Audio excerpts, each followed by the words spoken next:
आज हमारे साथ सुधीर राज सिंह जी हैं और आज हम उनसे जानेंगे कि व्हाट इज़ कास्ट, जाति क्या है। तो सुधीर राज सिंह जी बताइए हमें। देखिए, जैसे कंप्यूटर होता है और कंप्यूटर दो चीज़ों से मिलकर चलता है, एक हार्डवेयर और एक सॉफ्टवेयर। हार्डवेयर में उसका सारा हिस्सा आता है, जैसे उसका मॉनिटर है, उसका कीबोर्ड है, उसका सीपीयू है, उसकी मेमोरी है, रैम है, उसमें कैमरा लगा हुआ है या उसमें स्पीकर हैं, ये सारी चीज़ें हैं। और एक अच्छा कंप्यूटर अगर सारी चीज़ भी हो, उसको इलेक्ट्रिसिटी भी दे दें, तो भी वो काम नहीं करेगा अगर उसके अंदर उसका सॉफ्टवेयर ना हो। और सॉफ्टवेयर जो होता है उसका कोई वजन नहीं होता। ऐसे ही भगवान ने बताया कि जो शरीर चलता है उसकी दो चीज़ें हैं, एक हार्डवेयर यानी रूप, उसका शरीर, शरीर के सारे अंग, और एक उसका सॉफ्टवेयर जिससे वो चलता है, जिसे उन्होंने मन कहा। और ये जो मन का सॉफ्टवेयर है, इसमें बहुत सारी फाइलें होती हैं, बहुत सारी इसके अंदर एप्लीकेशंस होती हैं जो समय समय पे प्रकृति से बनती रहती हैं और ख़त्म होती रहती हैं। इनमें वायरसेस भी आते रहते हैं। तो ये जो मन की स्थिति है, जो मन का सॉफ्टवेयर है, उसकी एक एप्लीकेशन है जिसको जाति कहते हैं।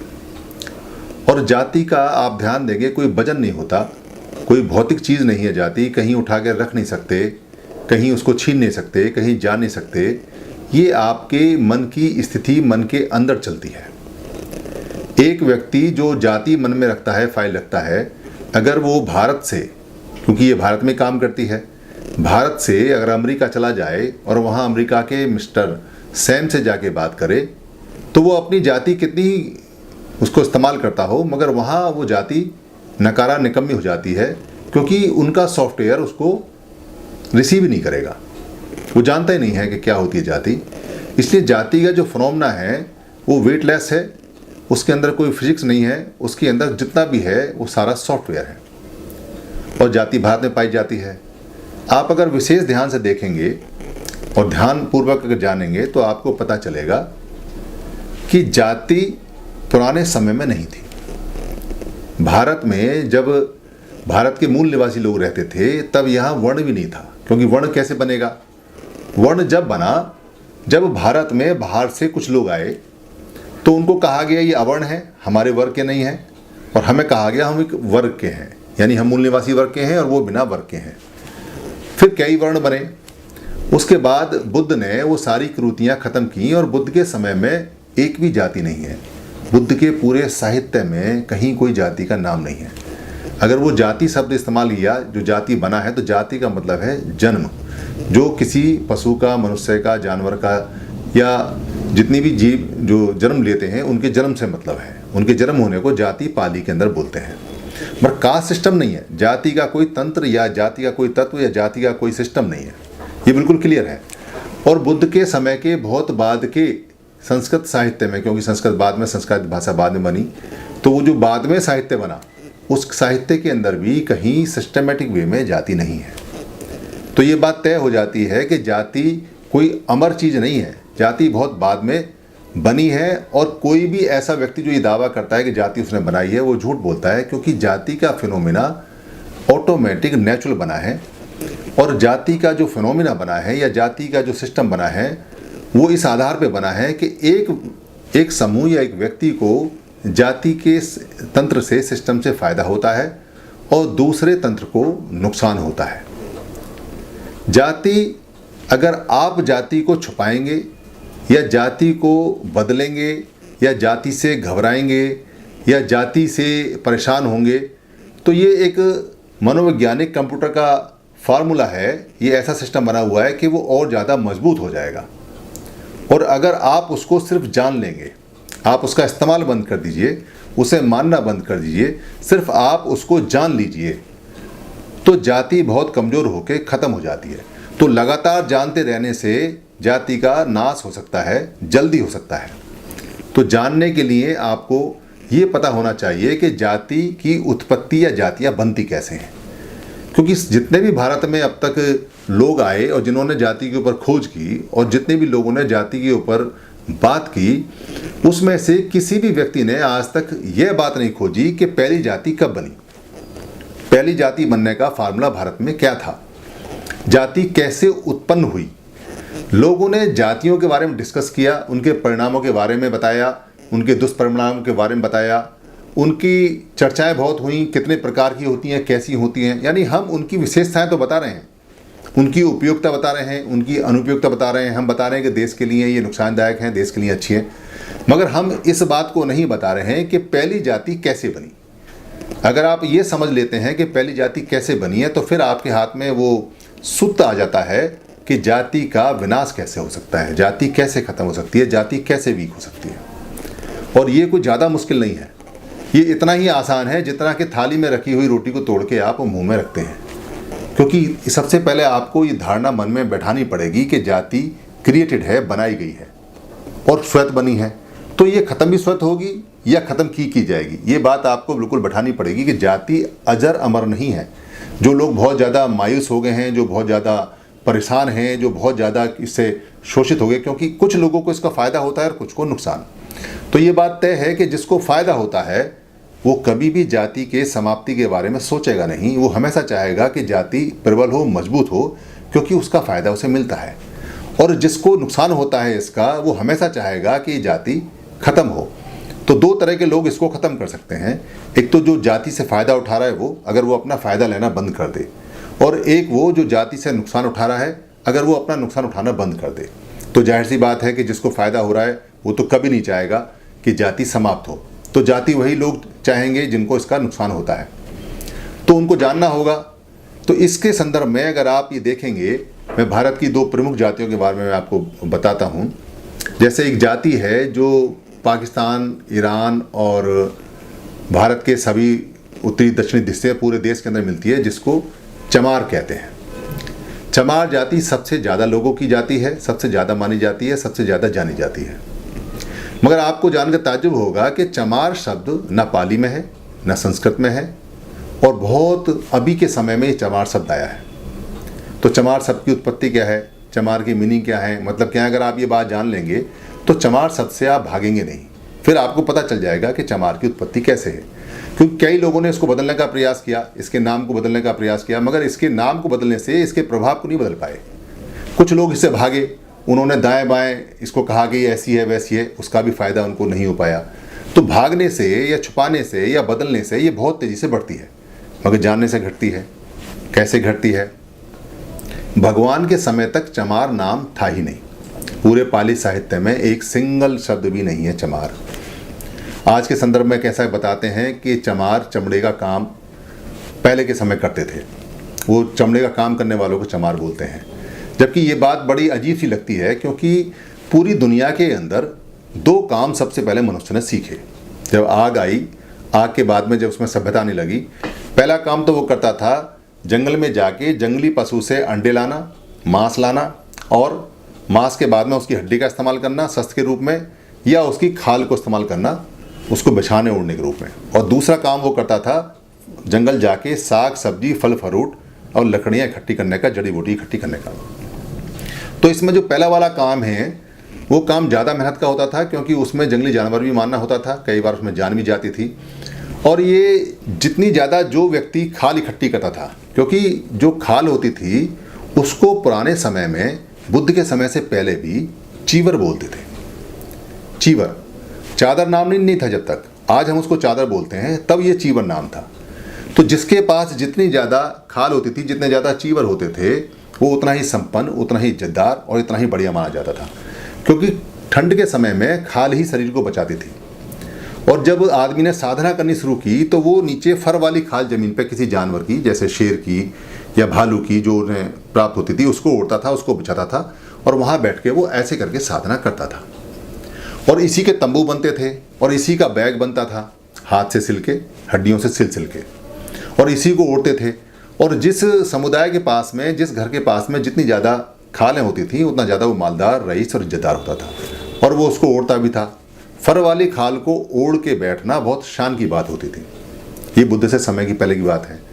मगर बुद्ध के समय में कपड़ा बन गया। जब कपड़ा बन गया तो लोगों ने खाल को ओढ़ना बिछाना कम कर दिया, मगर खाल की उपयोगिता कम नहीं हुई। चमड़े के सामान से जानवरों की बेल्ट, जानवरों के घोड़ों के ऊपर के सामान, घरों के सामान, ये सारे बनते थे। तो आज के समय में भी जो रेक्सीन या प्लास्टिक का सामान बना हुआ है उससे ज़्यादा चमड़े का सामान अच्छा माना जाता है। विदेशों में इसकी और भी ज़्यादा है मांग। तो यहाँ भारत के अंदर जो लोग इस चमड़े के काम को करते थे उनको रईस संपन्न, चूँकि वो यहाँ के मालिक थे, माना जाता था। तो कुछ लोगों ने उनके काम को बिल्कुल ही गंदा, अपमानित सा करके और एक प्रचारित करके उस काम को अपने कब्जे में ले लिया, क्योंकि उस काम से उनकी सबसे ज़्यादा इज्जत होती थी, सबसे ज़्यादा मान सम्मान था। और बुद्ध के समय में कपड़ा आ गया था। तो बुद्ध के समय में कपड़ा आने के बाद बुद्ध ने जब अपने राजशाही कपड़े, अपने अच्छे वाले कपड़े त्यागे और सबसे पहले जो कूड़े पे बना हुआ, जो कूड़े के ढेरों पे पड़े हुए कपड़े थे, उनका चीवर बनाया और उसको ओढ़ा और ज्ञान प्राप्त किया, तो चीवर की वैल्यू बहुत ज़्यादा हो गई, चीवर की प्रशंसा बहुत ज़्यादा हो गई और चीवर का मान सम्मान बहुत ज़्यादा हो गया। बुद्ध ने जब जगह जगह स्कूल खोले और स्कूल खोलने के बाद जब छात्रों को पढ़ाना शुरू किया तो उनको भी उन्होंने वही चादर, वही चीवर एक जैसा टीचर के लिए और एक जैसा स्टूडेंट के लिए दिया। वो एक रंग में रखते थे, जो पेड़ की खाल थी उसमें वो रंगते थे। और चीवर की इतनी ज़्यादा इज्जत हो गई, चादर की इतनी ज़्यादा इज्जत हो गई कि अगर कहीं टंगा हुआ भी मिल जाए तो उसको लोग इज्जत दिया करते थे।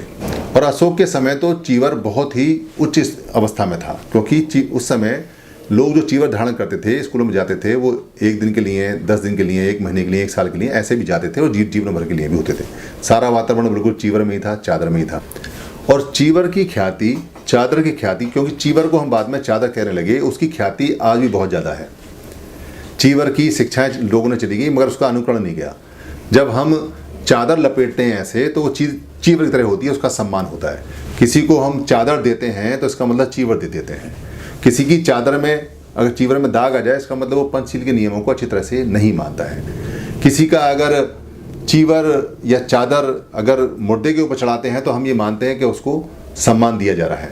बहुत सारे लोग जो स्कूल 1 दिन नहीं गए, बिहार 1 दिन नहीं गए, मगर चीवर की इज्जत होती थी तो वो ऐसे चीवर डाल के अपना फोटो लगा के बैठते हैं जैसे एक बहुत ज़्यादा ज्ञानी और बहुत ज़्यादा ध्यानी लोग हैं। ऐसा करके चीवर की जो ख्याति है वो आज भी है, क्योंकि चीवर आज की चादर है। और इसी समय अशोक ने जो 84,000 किताबें पत्थर की बनवाई और शिलालेख बनवाए, जिनको शिलालेख बोलते हैं, या पत्थर किताबें, और जो ईरान से लेके बर्मा तक लगवाई, उसमें कहीं भी चमार शब्द का जिक्र नहीं है, मगर चीर का और चीवर का जिक्र हर जगह है। तो ये चीर और चीवर और चादर ये जब आगे बढ़नी शुरू हुई तो अचानक ये शब्द गायब हो गया और नए शब्द आने शुरू हो गए, क्योंकि ये लोग जो चीवर में पढ़ते थे और चीवर के ज्ञानी थे, चीवर को जानते थे, इनकी संख्या भारत में सर्वव्यापी थी। क्योंकि उस समय जो इन्वेड हुए थे, जो बाहर से लोग आए थे, वो तो 1% से भी कम थे और भारत के मूल निवासी 99% से भी अधिक थे। तो सारे लोग चीवरधारी थे, क्योंकि बुद्ध ने जगह जगह बिहार बना के सबको पढ़ाया और सभी चीवरधारी थे। तो ये चीवरधारी जो लोग थे, क्योंकि उस समय चादर इसका नाम नहीं था, इन्हीं में जो चीवर धारण करते थे उनको चौधरी कहा गया। इसी में चमर कहा गया, धीमर कहा गया, चीवर कहा गया, चम्मड़ कहा गया, चंडाल कहा गया, चूड़ा कहा गया। जितने भी शब्द चादर से संबंधित जगह जगह भाषाओं में बदलते चले गए और चादरों के ओढ़ने का, बिछाने का एक बाद में चलन सा हो गया। ये नाम पड़ गए, चीवर खत्म हो गया और ये नाम परमानेंट हो गए, कास्ट बनते चले गए, जिनको उनके खानदान के नाम से पहचाना जाता था। तो पहली बार जो नाम पड़े वो इस तरह से पढ़ने शुरू हुए और पाली में सारे अक्षरों का, सारे नामों का जिक्र मिलता है, मगर किसी की जाति का नहीं मिलता। जाति का इसलिए नहीं मिलता क्योंकि जब भगवान ने सुनीत को दीक्षा दी और सुनीत को पढ़ाया तो कहते हैं, बताते हैं कि सुनीत भंगी था। तो भंगी तो जात थी नहीं वहाँ, क्योंकि सफाई का कोई काम बुद्ध के समय तक था ही नहीं। लोग अपनी सफाई अपने आप करते थे, ऐसा विनय पिटक में सारा रूल नियम दिया हुआ है। तो जब लोग अपनी सफाई अपने आप करते थे और सफाई का कोई व्यवसाय नहीं, सफाई का कोई काम नहीं और सफाई के नियम थे और कुछ ऐसा था ही नहीं, ना सड़क थी, ना कोई ऐसे भंडारे थे, लोग दूर से देखते थे। तो भंगी जो आज को हम सफाई करते हैं, जो सफाई का कार्य करने वाले को हम भंगी बोलते हैं, वो बिल्कुल गलत स्टेटमेंट है। दरअसल भगवान ने जब पहली बार विपश्यना का अभ्यास करना शुरू किया तो विपश्यना के अभ्यास में एक उच्चतर अवस्था आती है, एक ऊंची अवस्था आती है, जिसमें पूरा शरीर हवा में विलीन हो जाता है, हवा में घुल जाता है। हवा में भंग हो जाता है। इसका पाली में जो जिक्र है वो है भंग अवस्था। इसको भंग ज्ञान बोलते हैं कि शरीर का एक एक आपका जितनी भी सेल्स हैं, जितने भी कण हैं, जितने भी इलेक्ट्रॉन प्रोटॉन हैं, वो एयर में घुल गए और वो जो अवस्था होती है शरीर को जानने की और मन को जानने की, वो उच्चतम अवस्था होती है। ऐसे उच्चतम अवस्था वाले को उन्होंने भंग ज्ञानी कहा गया और उस व्यक्ति को भंगी कहा गया। तो भगवान बुद्ध सबसे पहले जब ये अवस्था प्राप्त किए तब वो भंगी कहलाए, और सुनीत ने जब ये अवस्था प्राप्त की तो सुनीत भी भंगी अवस्था में कहलवाए और वो भंगी हुए। और जितने भी महान प्रचारक हुए, महान टीचर हुए, जो ज़्यादा पढ़े लिखे थे, क्योंकि चीवर धारण करने वाले जो लोग थे वो तो सारे थे, पर उसमें जो भंग ज्ञान प्राप्त करने वाले थे वो कम थे। तो भंग ज्ञानी की अवस्था ऊपर की अवस्था है। भंग ज्ञानी को, क्योंकि बाद में ऐसा कहा गया कि भंग शब्द का मतलब है कि जो कहीं वो यज्ञ करते थे, हमारे जानवरों को मारते थे, या भारत के जो जड़ संप्रदाय उसको ख़त्म करते थे, जानवर मार के काटते थे, तो लोग उसका विरोध करते थे, उसको भंग करते थे। या ऐसा कहते हैं कि भंग एक पौधे का नाम है, उसको खाते हैं तो उनको भंग खाने वालों को भंगी बोलते हैं। ये बिल्कुल गलत है। प्राचीन समय में पाली के अंदर जो भंग ज्ञानी लोग हैं वो बहुत ऊंची अवस्था में हैं। इनफैक्ट जो चीवर, चमार, चम्मड़, चूड़े, चंवर हैं, इनसे भी ऊंची अवस्था में वो माने गए हैं, क्योंकि वो अवस्था और उनका ज्ञान उच्चतम स्तर का था। ये बिल्कुल स्पष्ट है। तो इस तरह से जातियों का नाम सारी पाली भाषा में एक एक करके है। जैसे जिसको बोधि हम बोलते हैं, बोधि का ज्ञान हो जाता है, उसके वंशज जो चले आ रहे थे वो बोधि से लोधी हो गए। जैसे लाल बेगी है, लाल बेगी का मतलब है लाल कपड़े पहनने वाला बेगमी, जिसको भिक्षु बोला करते हैं, क्योंकि भिक्षु जो होता है, टीचर जो होता है, वो लाल कपड़े पहनता है और उसको हम चीवर बोलते हैं।